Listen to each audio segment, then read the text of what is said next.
Bueno, pues ya habéis visto que no solamente estoy aquí por mi trabajo, sino porque me une una amistad muy grande y de muy larga data con el director de este museo, con Javier. Entonces es primeramente a él a quien quisiera agradecerle el poder estar aquí. En segundo lugar, a la asociación, que aquí hay una asociación de amigos del Museo de Badajoz. Muchísimas gracias a vosotros y a vosotras por permitirnos y por todo este interés para esta divulgación que forma parte de nuestro trabajo, porque nosotros no solamente hacemos investigaciones, sino que parte de nuestra tarea es también la divulgación. Y bueno, pues encantada de compartir, porque después de haber vivido tantos años en Extremadura, después de haber excavado tanto calcolítico, tanto romano, tantas cosas en la península ibérica, yo además de prehistoria estudié antropología americana. Lo que pasa es que la vida me llevó a estar aquí como 15 años, ¿no?, trabajando. ¿Qué pasa? Que me doctoré y claro, me fui a América. Me fui a América y allí he estado realizando investigaciones desde hace ya bastantes años. Este es mi último proyecto de investigación que vengo desarrollando desde hace 2 años. Lo desarrollamos es un proyecto colombo-español. ¿Hay por aquí alguna persona colombiana? Yo. Ah, pues mira, ¿y de dónde eres? De Bogotá. Ah, eres de Bogotá. ¿Y conoces el Guainía? Conozco hasta el Putumayo, parte de la zona selvática. Bueno. No conozco el Amazonas, pero sí conoces parte de la región amazónica de Colombia. Me alegro porque en verdad cuando yo me marché de Extremadura no vivían aquí tantos colombianos y colombianas y ahora viven muchas personas colombianas. Me alegro que haya una representación del país. Entonces, os voy a hablar de este proyecto colombo-español que se desarrolla bajo la gestión de la Universidad de Alcalá, pero con los dineritos de una fundación española que es la Fundación Palar, ¿no? Palar, que por ejemplo es también una de las fundaciones que ha dado dinerito al proyecto de Turuñón, ¿no?, dentro de aquí de Extremadura, porque da dineros tanto para misiones españolas arqueológicas en el extranjero como a proyectos de aquí de España. Pero es un proyecto que es en colaboración. De hecho, españoles en el proyecto somos muy pocos, la mayor parte del equipo es colombiano. Trabajamos en colaboración con la Universidad de los Andes, pero no solo trabajamos con grandes entidades universitarias, sino también trabajamos con un museo comunitario, el Museo Comunitario del Guainía, que está precisamente en territorio amazónico, en la región del Guainía.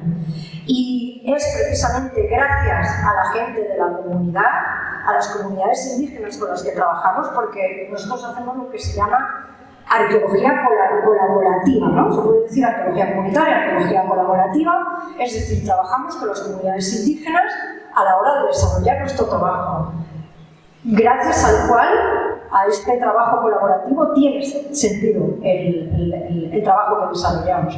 Es por estas personas y para estas personas para las que inventaríamos patrimonio o trabajamos con el patrimonio, ¿no?, de estos lugares tan lejanos en el país.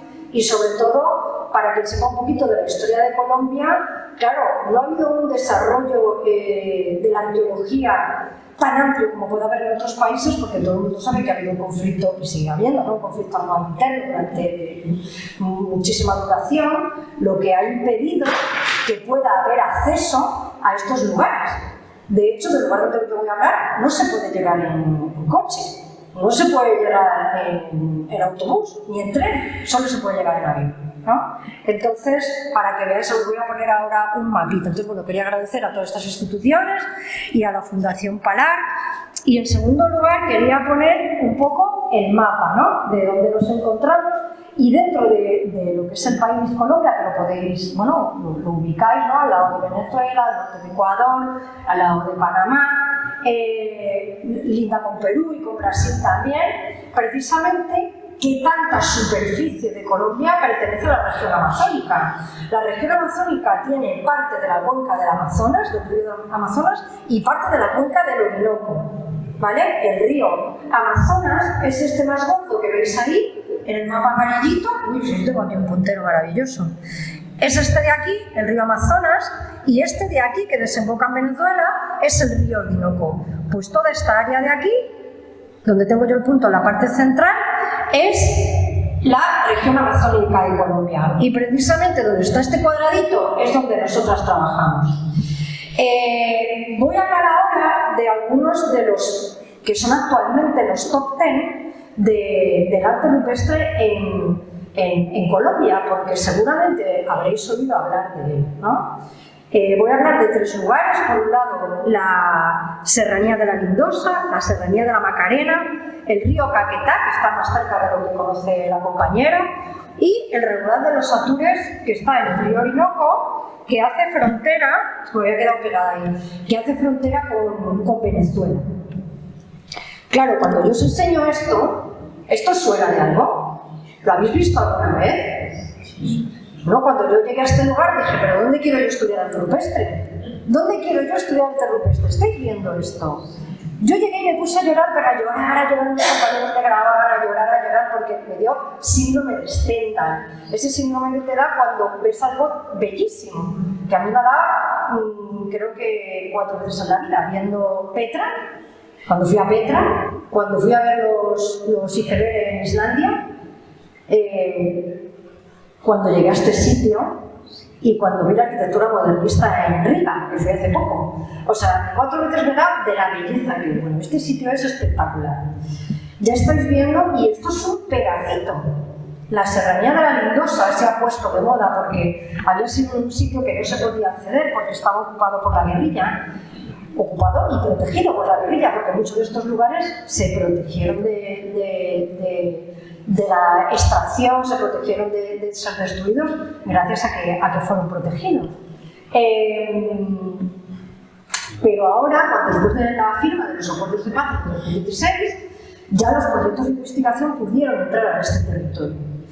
Actualmente, además, este es un sitio muy curioso porque hay una diferencia muy grande entre la gestión de los lugares arqueológicos aquí, en la península ibérica, porque pasa lo mismo en España que en Portugal, que lo que pasa en Colombia.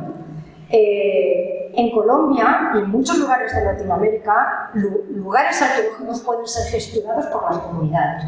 Aquí eso es impensable, aquí quien gestiona los lugares arqueológicos es siempre la administración, ¿verdad? Entonces es un proyecto muy bonito porque la gente que se dedicaba antes a la guerra, ahora se dedica al turismo y a enseñar estos lugares.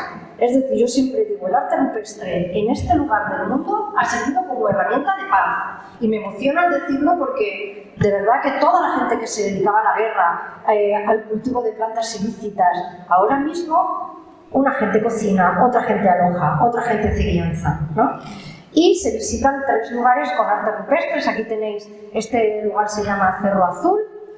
Esta otra imagen, os he puesto 3 imágenes, una de lo más micro, esta es otra de otro lugar, pero para que veáis el tamaño que tienen los abrigos. Estamos hablando de paneles que pueden tener una longitud de 20, 30 metros, 40 metros, que además tienen varios niveles de altura. Es decir, vemos pinturas arriba, vemos pinturas abajo. Claro, la gente se ha subido con andamios para hacerla. Cuando hablamos de cuál es la tecnología que se ha utilizado, en este caso estamos viendo pintura, ¿no? Sabéis que el arte rupestre tiene 3 técnicas. Una es la pintura, otra es el grabado, ¿no? Lo que se llaman los petroglifos, que los vamos a ver más adelante, que es lo que estamos trabajando nosotras, y otras son los geoglifos. ¿Sabéis lo que son los geoglifos? ¿Alguien ha visto las líneas de Nazca? Eso también se considera arte rupestre. Se hace de una manera diferente. Son cosas muy grandes, ¿no? Entonces, bueno, pues lo que tenemos aquí en la Serranía de la Lindosa es básicamente pintura, ¿no? Este lugar también es espectacular. Estas fotos están hechas de cuando yo fui a hacer la visita y podemos subir el dron. Y precisamente estos abrigos con arte rupestre, la diferencia que hay entre una cueva y un abrigo es que la cueva tiene profundidad y el abrigo no tiene profundidad. Aquí no hay cuevas, no es una zona calcárea. Entonces, esas pinturas se hacen en lugares donde los puede ver mucha gente. Y además, no solamente donde lo puede ver mucha gente, sino en lugares que son altamente visibles, como podéis ver esto. Estos son lo que llaman en lengua indígena tepuyes. Es decir, es como una montaña que se eleva sobre la selva. Estáis viendo como el paisaje, como es el paisaje, ¿no? También podéis ver perfectamente una de las cosas que pasa en la selva, que es la deforestación, ¿no? Veis aquí al fondo como hay muchos lugares que la mayor parte de la culpa por la deforestación es la ganadería, ¿no? Entonces, bueno, para que veáis también un poco cómo el paisaje de la selva se está transformando por dos motivos: uno, la ganadería, y dos, el extractivismo, y ahora voy a hablar un poquito de qué es este tema del extractivismo. Entonces, bueno, este es uno de los grandes cerros que está rodeado por arte rupestre, pero hay muchos. En esta zona de la selva amazónica colombiana hay muchos tepuyes, estas montañas islas. Otro de los lugares muy famosos que está de moda, que ya lleva muchos años estando de moda, es Chiribiquete. Ahí os recomiendo ese documental que lo podéis ver, yo lo he visto en YouTube, documental de Chiribiquete, en el que no solamente te habla del arte rupestre de Chiribiquete, sino que también te habla del medio ambiente, de cuáles eran los animales, salen excavaciones arqueológicas que han estado haciendo, cuál era el ecosistema que había en el pasado. Chiribiquete, aquí podéis ver una imagen, ¿no? Que también, ¿qué pasa? Que este lugar no accede, no se puede acceder. Es un lugar donde se llama la Serranía de la Macarena. Es un lugar donde sigue habiendo población indígena que no quiere ser contactada. Entonces, solo van los investigadores en helicóptero, llegan a los sitios, hacen sus investigaciones y desaparecen. No hay turismo. Uno no puede llegar ni en lancha ni de ninguna manera a este territorio. Y el tercer lugar, que está de super moda, porque esto en noticias salió el año pasado o el antepasado. Este lugar está en se llaman los rápidos de los Antures, está en la frontera de Colombia con Venezuela, y es el lugar donde están los petroglifos más grandes del mundo. Hay serpientes de hasta 40 metros, ¿no? Y lo pongo aquí porque es que ha salido mucho en las noticias, seguramente lo habréis visto. Estas imágenes, todas las imágenes que no son nuestras del proyecto, pone su referencia bibliográfica, pues si alguien quiere apuntarlo y quiere buscar más información de estos sitios. Y otros de los lugares muy famosos donde hay mucho arte rupestre es la zona más cercana a la que decía la compañera, el río Caquetá, donde uno de los compañeros, que ya es una persona ya que tiene más de 80 años, que nos está colaborando en el proyecto, es antropólogo, filósofo, fotógrafo, que se llama Fernando Urbina, ha hecho un trabajo muy interesante de registro de todas estas grafías de petroglifos. Ahí estamos viendo petroglifos, además relacionándola con los mitos indígenas, que es una de las cuestiones que estamos desde el proyecto nosotros también recuperando. Intentamos recuperar esos mitos o esas interpretaciones asociadas al arte rupestre que tienen todavía, y en el caso donde trabajamos nosotras, os contaré por qué, en menor medida, pero en otros lugares de Colombia sí que se sigue manteniendo esa mitología, ¿no? Y esto es muy interesante porque, claro, yo no puedo interpretar el arte rupestre. Yo no sé interpretar el arte rupestre, yo no estoy ni en la cabeza de la gente que lo hizo, no puedo interpretar el arte paleolítico, ni el calcolítico, ni el de la Amazonía, ni ninguno. ¿No? Yo puedo decir, bueno, pues esto es antropomorfo, es decir, tiene forma de persona, o esto es tomomorfo, tiene forma de animal, que ni siquiera eso, porque claro, en la Amazonía las ontologías son otras, no existen, las personas pueden ser humanas y no humanas. Los animales también son personas, los árboles también son personas, ¿no? Entonces, en el pasado, incluso aquí en la península ibérica, ¿cómo sabemos que no tenían esas ontologías? Entonces, nosotras no interpretamos, nos acercamos al arte rupestre a través de la arqueología del paisaje, a través de la tecnología, es decir, dónde está hecho ese arte, cómo está hecho, ¿no? Y a través de aquella cultura material que puede ser que esté relacionada con el arte rupestre, ¿no? Si excavamos alrededor de la roca y podemos encontrar qué tipo de materiales, si encontramos la piedra con la que se ha hecho, ¿no? Nos podemos acercar al arte rupestre de esta manera, pero no interpretando, nunca lo vamos a saber. Entonces, bueno, lo único que hacemos es recoger esos relatos. Bueno, me enrollo con las persianas. Entonces, llegamos al lugar donde trabajamos nosotras. Esto es el río Inírida. Yo la primera vez que llegué aquí, que dije ya, después de ver esto, ya no quiero ver nada más. Esto es tan hermoso, que es como, bueno, es espectacular. Ahí os he puesto un mapita de uno, exactamente dónde está el río dentro de Sudamérica, ¿vale? Veis que es un pequeño afluente de un río que se llama el Guaviare, que va a dar al Orinoco. De hecho, estamos muy cerquita del Orinoco y muy cerquita de la frontera con Venezuela. Y veis el río como es, la cantidad de curvas que tiene y la longitud. Este río tiene 1000 kilómetros de longitud. Y nosotras, como nos gustan las cosas a lo grande, dijimos, vamos a registrar todo el arte rupestre del río. Y 1000 kilómetros, bueno, de momento hemos hecho muy poquito, porque entre otras cosas hay muchos lugares a los que queremos llegar y no podemos por el conflicto, ¿no? Y lugares que antes no había conflicto, ahora sí lo hay, y entonces hay lugares que no podemos llegar. Y claro, yo vine por un proyecto que tenía antes de tener en el que estaba estudiando cómo esa gestión comunitaria de los sitios con arte rupestre ayuda a recuperar ese tejido social que ha sido fragmentado por el conflicto, ¿no? Porque por el conflicto hay desplazamientos en las comunidades indígenas, ¿no? Y entonces cómo la gestión del patrimonio puede servir para recuperar ese tejido social. Entonces llegué a este lugar precisamente por eso. Y claro, llegué a este lugar que se llama El Coco y vi esto. Y vi estas rocas grabadas, que no había un inventario, que no habían sido... Sí que había habido en los años 80, 90, un equipo que había ido por varios ríos y había hecho varias fotografías, se había hecho algún calco a alguna roca. Pero no había un registro sistemático de todo el arte que existe. Y fijaros cómo está esta roca, ya lo estáis viendo. Está descorchada, ¿no? Descorchadísima.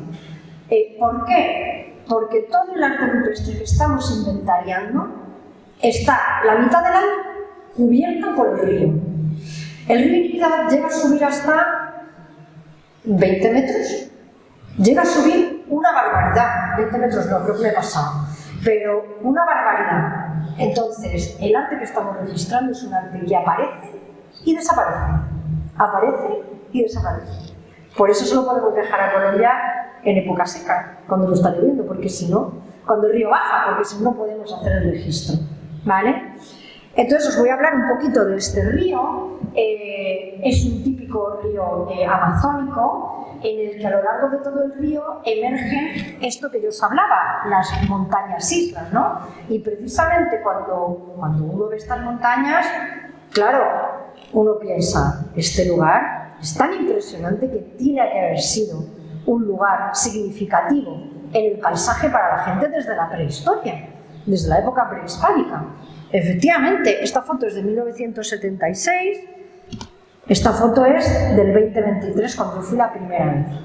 Claro, tú llegas aquí y dices y efectivamente, este año hemos ido aquí, a este lugar, al que solo se puede llegar en lancha, y hay arte rupestre aquí. No lo alto del cerro, porque estos cerros es prácticamente imposible subir. Tú subes a uno que está enfrente y ves estos dos desde enfrente. Pero lo que es la base del cerro tiene arte rupestre.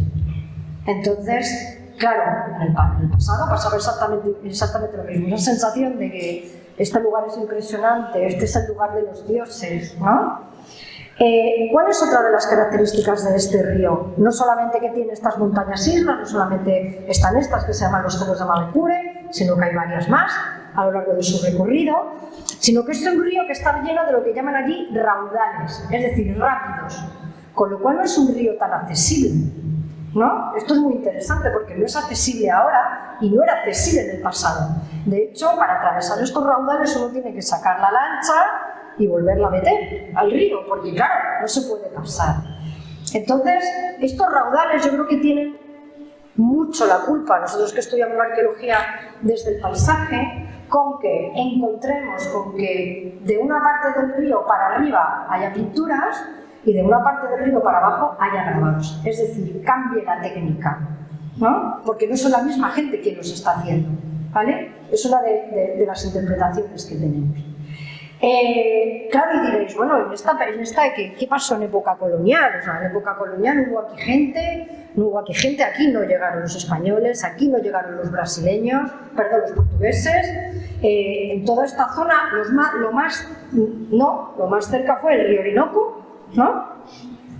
Fue ya en el año 1800 cuando Humboldt, que imagino que os sonará, Alexander von Humboldt, que era un viajero, investigador alemán, fue a hizo varios viajes por Sudamérica y llegó por el Orinoco, entró un poco por el río Inírida y llegó hasta una zona que se llama Caño Bocón, pero no entró por el río Inírida, quiero decir que estaba muy poco explorado este territorio, con lo cual, claro, no tenemos fuentes escritas que nos hablen del río Inírida. No hay ni las fuentes de los españoles, ni las fuentes de los portugueses, no hay la fuente de esos primeros viajeros del siglo XVIII y del siglo XIX.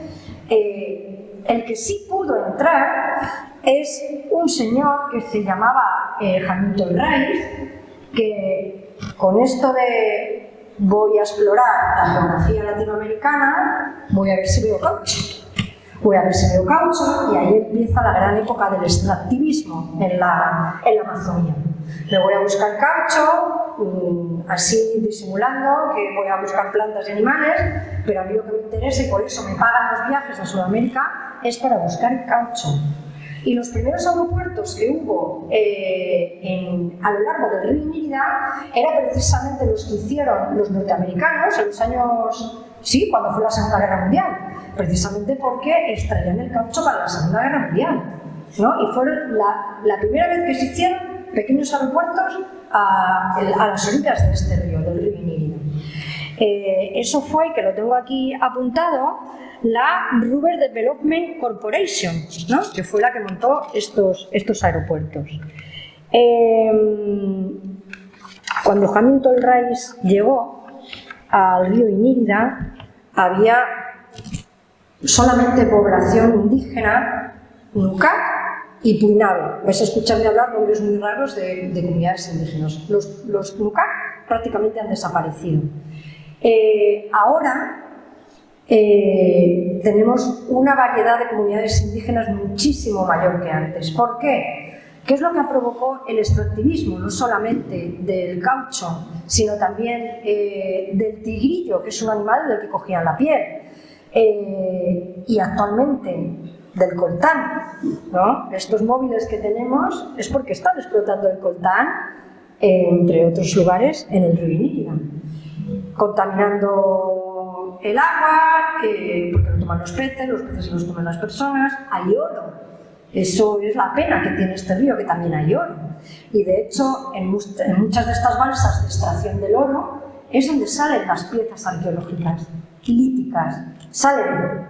Por eso muchas veces pensamos, pues claro, aquí no había metal, en la época prehispánica aquí no utilizaron el metal para hacer estos petroglifos, utilizaron la piedra, ¿no? Entonces se encuentran esas piezas en el río, que las llevan al museo, y tú dices, puede ser estas herramientas con huellas de uso con las que hicieron precisamente esos petroglifos.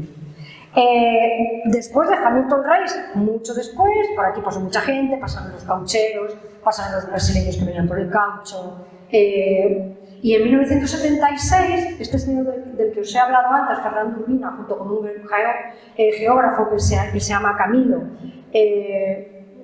no me acuerdo el apellido, hicieron una expedición desde el nacimiento del río Inírida, 1000 kilómetros, tardaron un mes, en esta canoa que estáis viendo. Esta foto es del 76 y de esta expedición. Tardaron un mes en recorrer los 1000 kilómetros, registrando y van haciendo un trabajo, sobre todo viendo la geología. Pero también registraron pinturas rupestres, unas pinturas rupestres que ya había visto Hamilton Rice y que un compañero de allí de la gobernación del Guainía fue en el año 2022 y también la registró. Este es el lugar al que queremos llegar, que todavía no hemos podido, porque ahora mismo no se puede llegar hasta allí. Es muy peligroso. ¿Qué es lo que pasó con esta expedición? Esta expedición se encontró con que nadie recordaba ya ningún mito relacionado con el arte rupestre, ni con nada. ¿Por qué? Porque en los años 50 y los años 60 estuvo allí doña Sofía Müller, una pastora evangélica pagada por Estados Unidos para ir a evangelizar a todos los pueblos indígenas. Los pueblos indígenas que eran seminómadas acabaron formando poblados. Ellos no vivían en poblados como una plaza central, como la que estáis viendo en el dibujo. Tradujo la Biblia al idioma curripaco. Quiero decir que toda la población indígena con la que nosotros trabajamos es evangélica. Entonces, claro, el recordar los mitos no tienen esa memoria, es muy difícil recuperar esa memoria del significado que tenían sus bisabuelos o sus tatarabuelos y tatarabuelas, ¿no? Entonces, bueno, ahora mismo los poblados siguen siendo, como veis en esta imagen, y esta imagen, a pesar de ser del año 76, veis que se articulan las casas y que siguen siendo igual, de esta misma estructura, con una iglesia, ¿vale? Una iglesia evangélica. Ahora ya hay una cancha de fútbol, ¿no? Pero estas eran precisamente las poblaciones indígenas que se encontró Fernando Urbina y el geógrafo cuando fue por ese territorio en el 76. Claro, ahora ya no hay campamentos de verano. Esto es un campamento de verano de una población indígena Puinabe, que lo que hacen precisamente es, cuando hay orillas, o sea, cuando hay playas, es cuando se montan campamentos de verano, porque son los más propicios a la pesca, ¿no? Precisamente cuando es época de pesca es cuando la gente se asienta en las orillas del río, y es precisamente cuando se hace el arte rupestre, ¿no? Esto es muy interesante.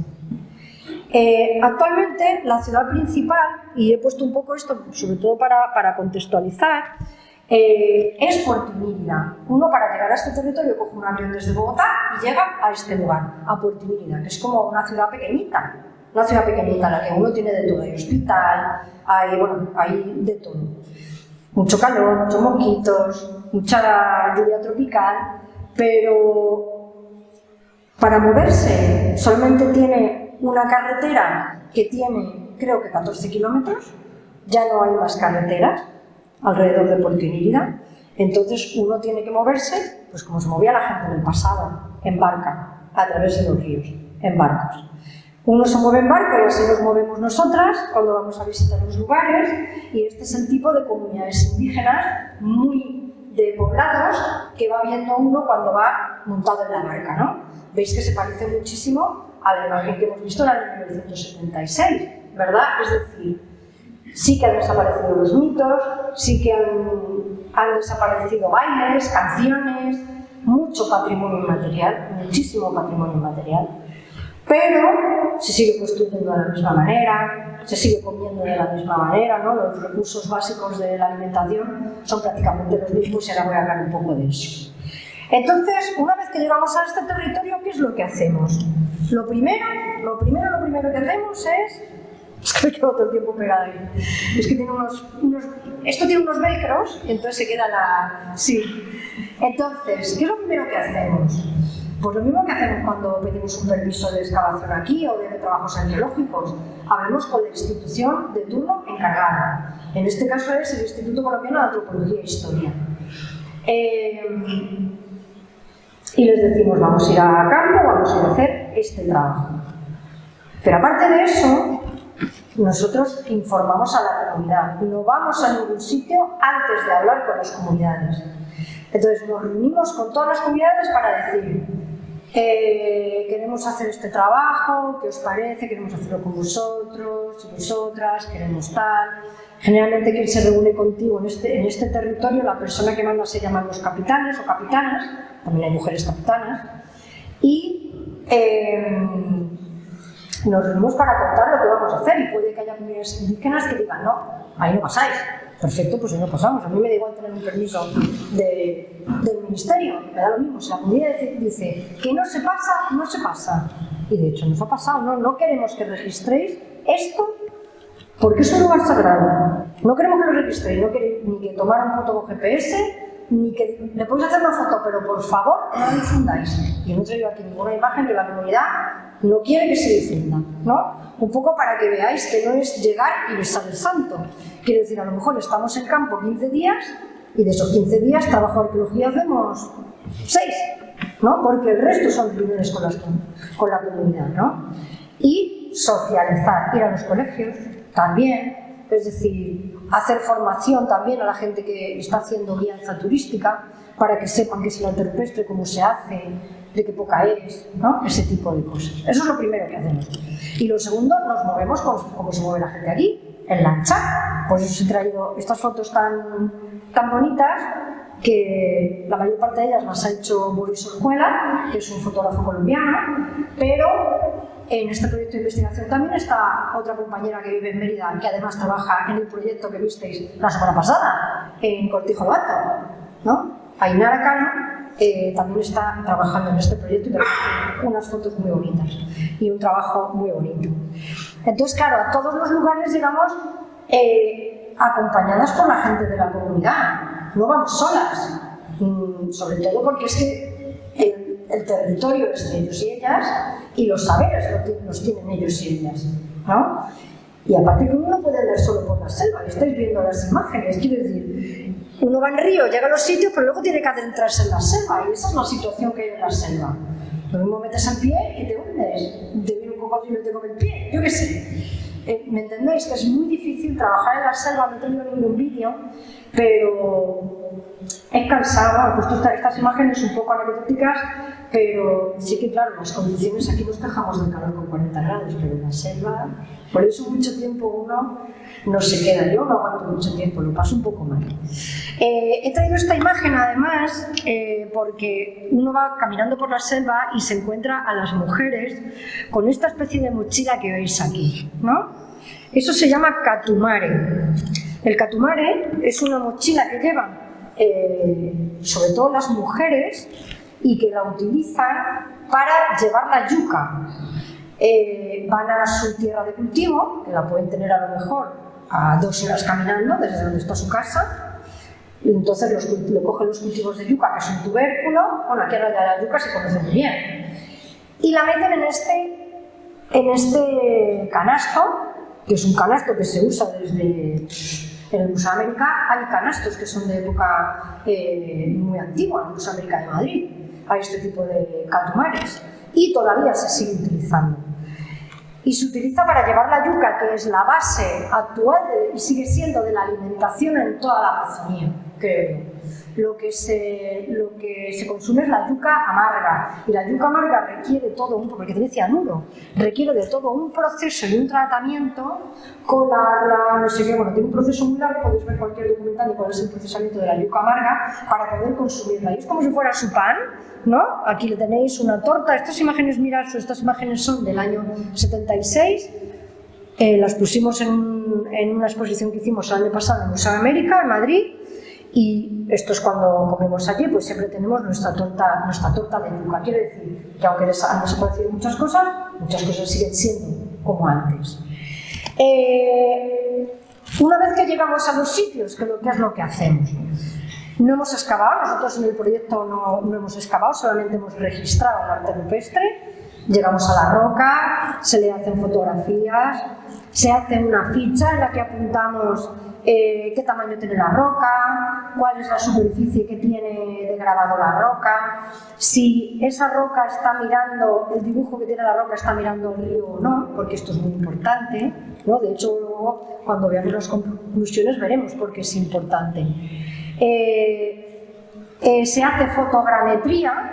¿Sabéis lo que es la fotogrametría? Es decir, se hace como para hacer en 3D la piedra, ¿no? Aquí tenéis una imagen. Se toman medidas, se hacen fotografías de dron, ¿no? Para luego poder hacer un buen registro.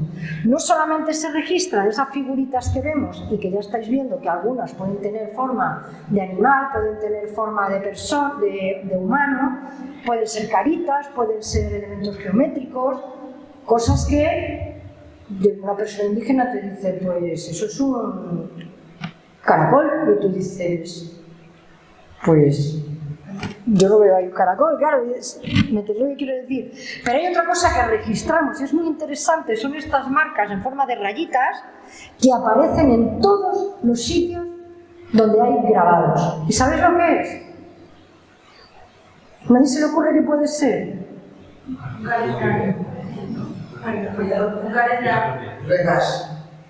Pruebas. Bueno, pueden ser pruebas, podrían ser pruebas, pero son afiladores, ¿no? Tened en cuenta que estos dibujos los hacían con piedra, y de hecho vamos a ver ahora algunos ejemplos. Entonces, esto servía para afilar, es decir, yo afilo y hago mi dibujo, ¿no? Todos los dibujos están hechos por raspado, no hay piqueteado, como podemos ver aquí, por ejemplo, las estelas que están hechas con piqueteado, no hay incisión, como vemos, por ejemplo, los grabados aquí del Paleolítico del Coa, es raspado, ¿no? Son granodioritas, o sea, es relativamente fácil de grabar. Y luego además encontramos una cosa que aquí en España le llamamos cazoletas, es decir, unas cosas hundidas que se forman por haber estado machacando algo, son como unos huequitos que se hacen en la roca y que queda esa huella, ¿no? Entonces, ¿qué nos está indicando esto? Esto nos habla de la tecnología y también nos habla que se hacía algún otro tipo de actividad al lado de los grabados, algo relacionado con el consumo. ¿De qué? No tenemos ni idea, pero esos lugares que están al lado de los grabados han servido para machacar semillas, para machacar plantas, no lo sabemos, porque claro, todo eso ha desaparecido. Y además están muy cerquita del agua, con lo cual para hacer esa mezcla, que seguramente se haya hecho en esos huequitos, se ha utilizado el agua, ¿no? Entonces, bueno, pero no solamente registramos estas marcas, sino que también estamos encontrando lo que se llaman las terras pretas. Terra preta es tierra negra. Usamos el término genérico de terra preta porque la primera vez que se encontraron fueron en Brasil, o sea, se han registrado mucho en la Amazonía brasileña, y son tierras antrópicas, es decir, tierras artificiales que las ha producido el ser humano. ¿Sabéis que la Amazonía, o sea, aunque pueda parecer todo lo contrario, es una tierra completamente estéril para el cultivo, completamente estéril? Entonces, el ser humano se las abrió para poder vivir en una zona con este ecosistema selvático y poder cultivar. Entonces, una tierra producida con carbón, con basura, es decir, estas acumulaciones, y como tienen este color negro, por eso se llaman terras pretas. Estas terras pretas lo que nos indican es que ha habido poblamiento prehispánico en esta época. Y precisamente hay lugares donde los encontramos cerca, porque claro, donde hacen los grabados no se puede vivir. No puede haber un asentamiento, ¿por qué? Porque el río sube y baja. Entonces no puedes vivir donde haces los grabados. Tienes que vivir un poco más adentro, no puedes vivir en la orilla. Entonces esto es muy interesante para ver esa relación que tienen estos espacios de grabados, entre comillas, marcas del territorio, de etnias, ritual, no se sabe, con las áreas de asentamiento. Este es el mapa de todo lo que llevamos. Esto es una primicia, no lo no se ha publicado nunca. Lo único que he hecho ha sido enviarlo a la Fundación Parar porque tengo que enviar el informe. Esta es la primicia, el mapa lo he hecho en Aracana, de todo lo que hemos encontrado hasta ahora, ¿no? Hemos recorrido desde Puerto Inírida hasta un poco hacia el norte, de Inírida y un poco hacia el sur, hasta llegar a ese lugar donde estaban estos grandes, los temas de Marucure que os he puesto antes una foto, ¿no?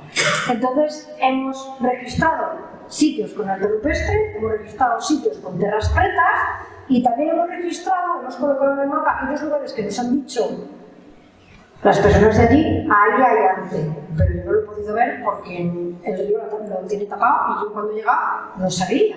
Entonces también lo hemos registrado en este mapa. He traído algunas de las imágenes para que veáis un poco cómo es este arte rupestre. Este lugar se llama Congo Viejo. Esta roca que veis ahí tan gigante no se ve, o sea, durante 8 meses al año no se ve, está completamente tapada por el río, ¿no? Estos grabados también son de Congo Viejo. Este sitio se llama Caranacoa, que precisamente Caranacoa significa, en lengua puinave, significa lugar pintado. A este sitio le llaman, fijaros cómo está lleno de grabados que solo se ven durante 3 meses al año, porque está pegadito al río. A este puerto, porque además coincide, es muy curioso porque coinciden los lugares que están los grabados con los lugares donde mejor se puede atacar la barca, es decir, donde mejor se puede acceder al interior de la selva. Fijaros, ¿no? Ya va habiendo varias relaciones entre lugares significativos en el paisaje, lugares donde se puede atracar bien la lancha, ¿no? Lugares donde puede haber en la parte interior un asentamiento. Es decir, ¿qué nos están marcando este arte rupestre? Y le llaman el puerto de los encantos. Y yo decía, pero qué raro el puerto de los encantos, ¿por qué se llama el puerto de los encantos? Es que irán ahí a encantarse a las hadas, no sé qué, allí no existe el concepto hada, ¿no? Hay otros seres mitológicos, pero no. Es que el concepto de un encanto es un personaje que vive en la selva, ni siquiera es mitológico. Es un personaje que actualmente, y te lo dicen las abuelas, es un personaje que existe.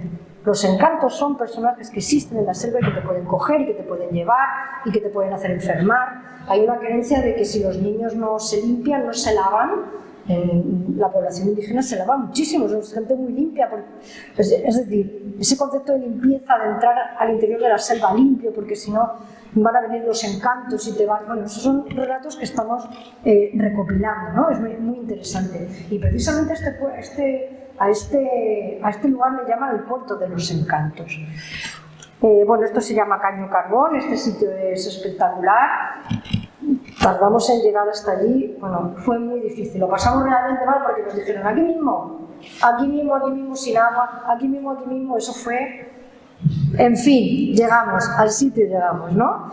Y este es uno de los lugares que se llama Remanso, que está precisamente, esta es la parte baja de esos grandes cerros que habéis visto antes, ¿no? Es decir, hay muchísimo arte rupestre a lo largo de todo el río. Y estáis viendo que, en este caso, siempre es arte nadado. Como os decía antes, otra de las cosas que hemos hecho ha sido la recopilación de esos pocos relatos, incluso aquí hay una asociación de jóvenes, como por ejemplo a la que pertenece esta persona, que han hecho también este trabajo de ir preguntando a abuelos y abuelas de qué es lo que piensa que significa el arte rupestre. Hay muchas creencias que el arte rupestre, y esto sucede en toda la Amazonía, está relacionado con enseñanzas. Son rocas que enseñan no solo la historia mitológica, ¿no?, de la creación, sino también son directrices para que los jóvenes aprendan. Incluso hay creencia de que no lo ha hecho el ser humano, los petroglifos no lo han hecho los seres humanos, sino que nos contaba este chico que recogió una historia que los petroglifos estaban hechos con un hueso de la anaconda, un hueso que tiene aquí la anaconda, y luego también hemos visto recopilada la historia de que la hacen los rayos de sol, ¿no? Entonces, claro, ¿quién tiene la razón ahí? La tengo yo, que soy la investigadora, lo digo porque este año, por ejemplo, os lo voy a enseñar luego, hemos hecho unas cartillas educativas para los colegios. Y una persona, una población ha dicho, yo, esta cartilla no, porque es que yo no pienso que los petroglifos ya han hecho el ser humano. Entonces, claro, yo en una cartilla educativa estoy poniendo, llego yo occidental y digo, esto lo ha hecho el ser humano tallándolo con una piedra, y llega la persona que dice, no, es que esto no lo ha hecho el ser humano, ¿no? Yo ya tenía esa experiencia porque yo soy profesora en Colombia. Entonces, al ser profesora allí he tenido población indígena estudiando arqueología y me decían, no, profe, es que yo no creo que la cerámica ya la haya hecho el ser humano. Entonces, ya tenía esa experiencia. Pero es curioso, ¿no?, cómo poder articular desde esta mentalidad, que solamente la puedo tener yo o mis compañeros investigadores de Colombia, con el trabajo que se hace con las comunidades indígenas, ¿no? Otra de las cosas que hemos hecho ha sido analizar un poco los restos materiales que hay en el museo. Allí hay un museo comunitario, como os he dicho antes, y tienen algunas de las piezas que están completamente descontextualizadas. Y ya os he hablado antes un poco de esas piezas que salen con el extractivismo del oro, salen en las balsas, sacan mucha tierra y ahí es donde aparecen muchas de las piezas líticas como las que estáis viendo aquí. Todas estas piezas líticas, la mayor parte de ellas tienen huellas de uso. A lo mejor son las que se han utilizado, bueno, se han podido utilizar para cortar árboles, pero también para hacer petroglifos, ¿no? No se han hecho todavía analíticas, no hemos tenido ni tiempo, empezamos el proyecto el año pasado, pero puede ser muy interesante estudiar las huellas de uso de este material. La cerámica es toda cerámica a mano. toda cerámica a mano. No existe el torno antes de la llegada de los españoles. Toda cerámica a mano, es una cerámica que vemos que viene sobre todo de la parte del Orinoco. Encontramos la misma cerámica en Venezuela, en la parte venezolana, y cosas muy curiosas como esta pieza que es textil, que se encontró como en una zona lacustre y se conservó este textil. No sabemos la edad que tiene. Quizás podamos en un futuro analizarlo, coger una muestra o algo para ver qué cronología tiene, ¿no? La mayor parte de esta cerámica, porque esta cerámica sí que está estudiada, tiene una cronología aproximadamente del año 1000 después de Cristo, ¿vale? No es anterior. ¿Y qué es lo que hacemos qué es lo que hacemos después de cuando ya nos hemos ido de campo? Y esta es una tarea específica que hace mi compañera Inar. En primer lugar, hace tratamiento de imágenes, lo hace Boris y lo hace Inar. Para los grabados se utilizan una... Lightroom, por ejemplo, es un programa muy bueno. Digo, pues si alguien aquí utiliza ese tipo de programas para otro tipo de tratamiento de fotos. Pero lo que utilizamos en pintura rupestre, y ya os digo que este lugar todavía no hemos podido llegar, esto es una foto de Fernando Castillo, que es un geólogo que fue hace unos años a la zona y nos ha enviado las fotos. Utilizamos un programa que se llama el D-Stretch. Este programa es la maravilla para las pinturas rupestres, porque lo que uno no ve en la vida real lo puede ver cuando pasa la fotografía por ese programa. Y es muy interesante porque estamos viendo en toda la parte que hemos ya registrado de Míridas que los grabados no hay superposiciones de grabados. Se respetan los espacios. No hay superposiciones. En cambio, en el arte pintado, ahí estáis viendo en esa foto la cantidad de superposiciones que hay. ¿Veis? Y bueno, pues os enseña un poco esto para hablar de metodología de trabajo con el tema del registro de arte rupestre.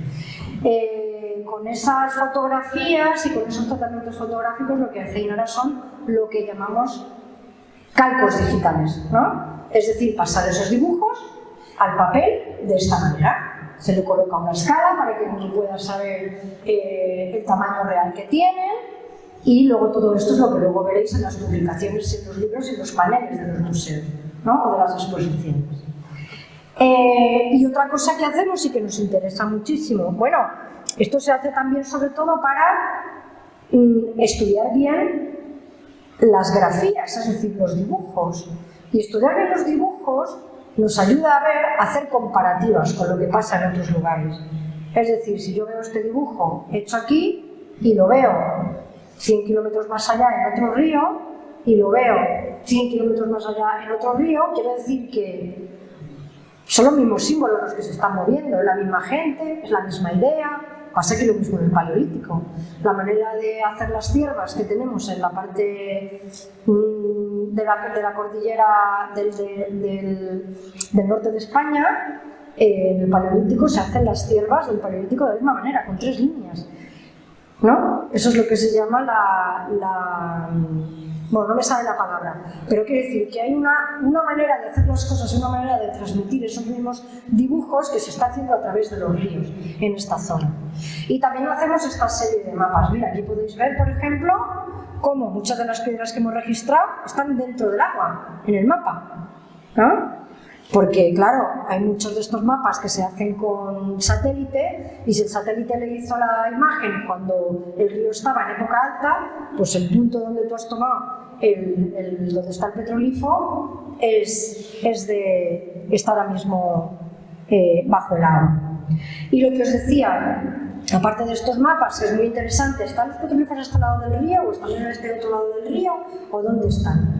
¿Están cerca de estos grandes bloques de piedra? Bueno, y luego lo que os decía antes, es muy interesante ir viendo, estos son comparaciones que hemos hecho de nuestros dibujos, no son nuestros, de los dibujos que hemos registrado en el río Inírida con los que existen en otros lugares.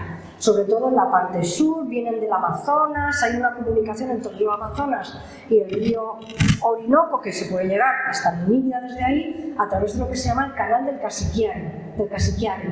Entonces hay mucha relación del Orinoco, de la parte sur del Amazonas, y vemos la misma iconografía, los mismos dibujos en unos lugares y otros.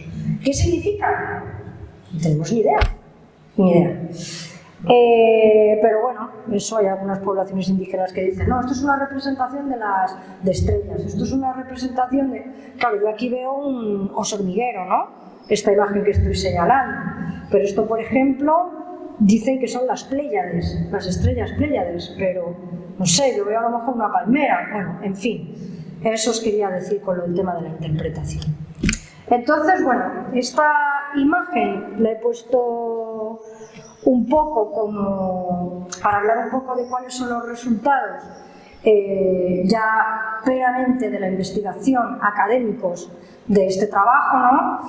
Estamos hablando que el arte rupestre tiene una temporalidad, es decir, no se hace a lo largo de todo el año, se hace solamente en los meses de época seca. Es una actividad recurrente, es decir, se graba en muchos lugares y se hace año tras año, se hace año tras año, se hace en sitio tras sitio, ¿no? Es además una materialidad que no aparece y desaparece, quiero decir, a lo mejor un lugar con tierras pretas sube mucho el río y desaparece esa materialidad del pasado, pero el arte rupestre no desaparece, se queda ahí, aunque se quede debajo del agua, ¿no? Se queda ahí, es inmóvil, no es transportable, no te lo puedes llevar de un sitio a otro. Tiene una orientación visual hacia el río, todos los grabados, la práctica totalidad de los grabados están mirando al río, es decir, que están hechos para ser vistos desde el agua, de la gente que se va moviendo, y de hecho nos hablaba una de las personas este año, decía, no, es que dicen que este lugar, donde están los grabados, hay mucho pescado, mucho pescado, incluso las toninas vienen mucho a comer. La tonina es un delfín de río, que es un delfín como rosado, ¿sí, no? Dice, incluso las toninas vienen aquí a comer. Entonces, claro, estamos relacionando también esos petrolifos, puede ser con lugares que están indicando que hay mucha pesca, ¿no? Tienen relación efectivamente con la navegación. Podemos saber cuáles son las técnicas de ejecución, porque hemos visto, también podemos saber cómo se ejecuta, porque hemos visto lugares de afilado, que pueden tener actividades asociadas, como gracias a esos cazoletas que hemos visto. Podemos ver que hay esas, llamamos, convergencias iconográficas, es decir, que hay lugares dentro del territorio amazónico y de la Orinoquía que tienen relación con el río Inírida y que hay similitudes técnicas también y también míticas, hay muchas relaciones míticas. Me quedan 5 minutinos. Esta es la cartilla que hemos hecho este año para llevar a las escuelas. La hemos hecho en lengua puinabe y en lengua castellana. Y ya os digo que, por ejemplo, hay muchos errores, de todo se aprende, ¿no? Y sobre todo, pues eso es es curioso porque, claro, la traducción al puinabe la hemos hecho con un líder indígena puinabe, pero claro, el puinabe tiene muchas variantes, entonces hay gente puinabe que no la entiende, gente que sí, es decir, estamos trabajando como con ensayo y error, ¿no? ¿Qué cosas podemos poner en la cartilla y qué no? Si estas personas no creen que la ha hecho el ser humano, ¿verdad? Tampoco estamos trabajando con, pues eso, la población también es evangélica y eso, o sea, el tema de los mitos, pues también es así, hay cosas que también son tabú, ¿no? Entonces, bueno, pero estamos poniendo el esfuerzo porque es una manera de divulgar y es una manera de proteger, porque lo que no se conoce desde la infancia no se puede proteger. Y bueno, ya está, que es que llevo hablando como 50 minutos sin parar y muchísimas gracias y ahora tenemos, sí, ¿no? Un ratito para poder hacer preguntas porque yo creo que alguna pregunta tendréis porque son cosas como que tampoco sé. Y aquí en Extremadura, el año pasado di una conferencia en Mérida, pero vinieron nada más que los colegas y tampoco se difundió mucho porque fue autoorganización y entonces esta es como la primera vez que en Extremadura doy una conferencia de este proyecto, ¿no? Y también quiero agradecer mucho a mis compañeras, a Primitiva Bueno, que gracias a la cual se gestiona todo esto a través de la Universidad de Alcalá, Natalia Lozano de la Universidad de los Andes, Ainara Cano, aquí en Mérida, compañera de Mérida, Boris Orjuela, Mónica Brand, Diana y bueno, toda la gente, Magali, toda la gente de las comunidades indígenas que están trabajando con nosotros.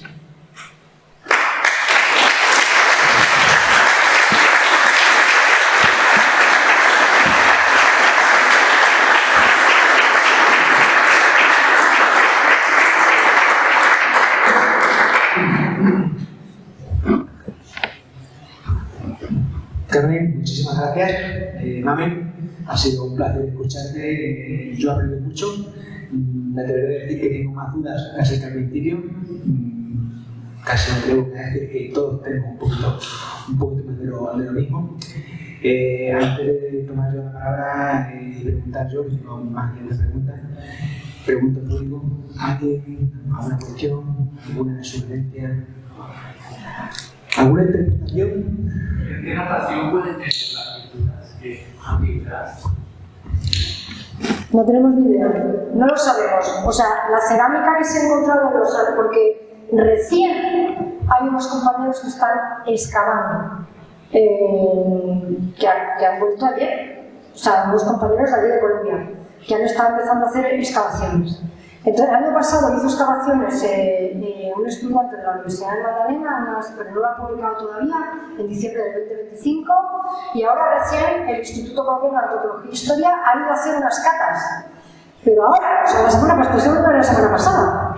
Entonces, lo que tenemos son estas piezas descontextualizadas, que son una cronología a partir del año 1000.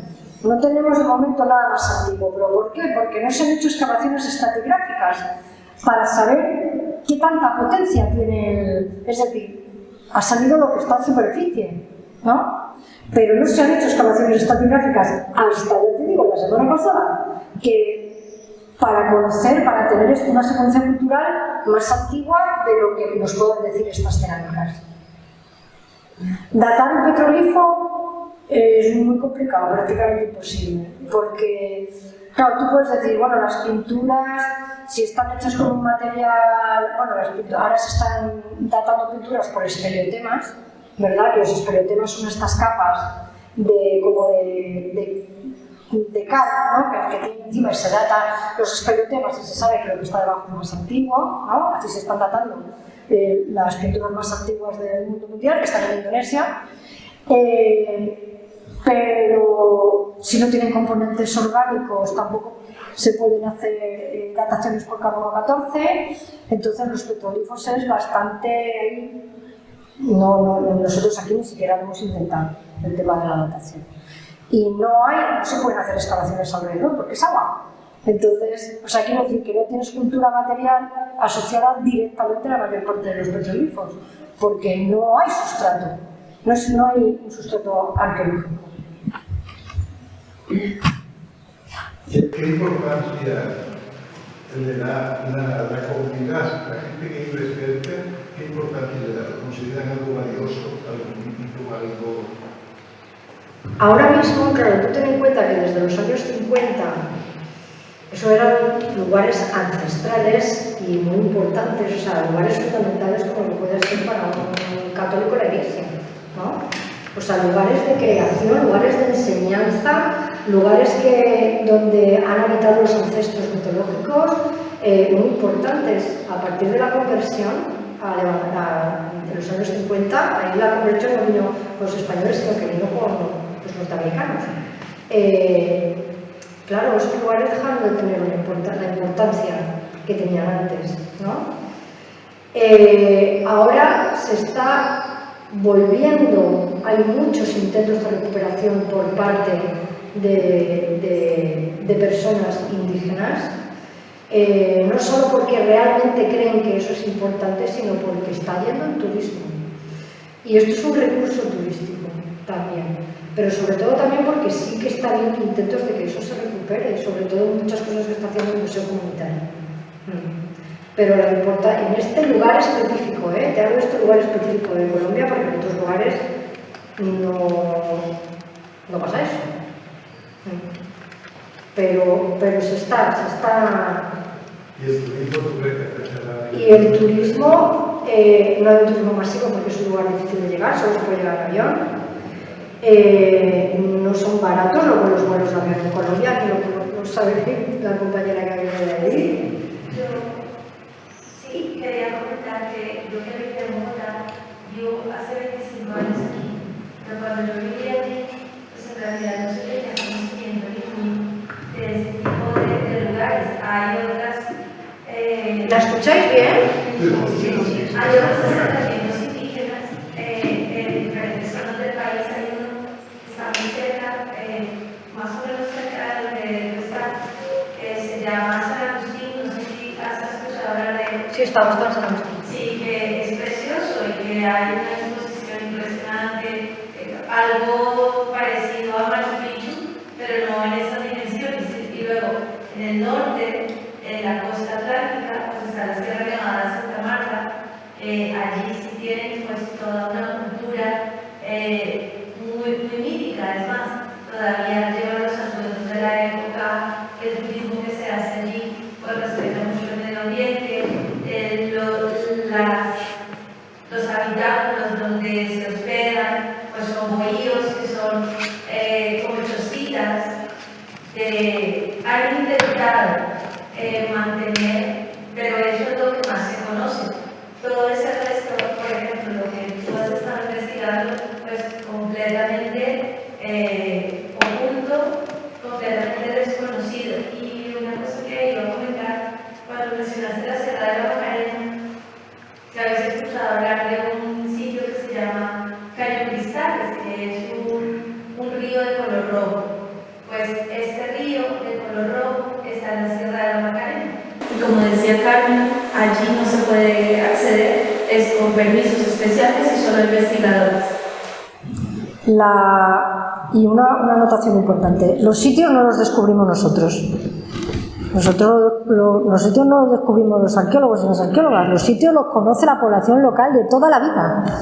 Ellas son las personas que son las que descubren los sitios, no somos nosotras.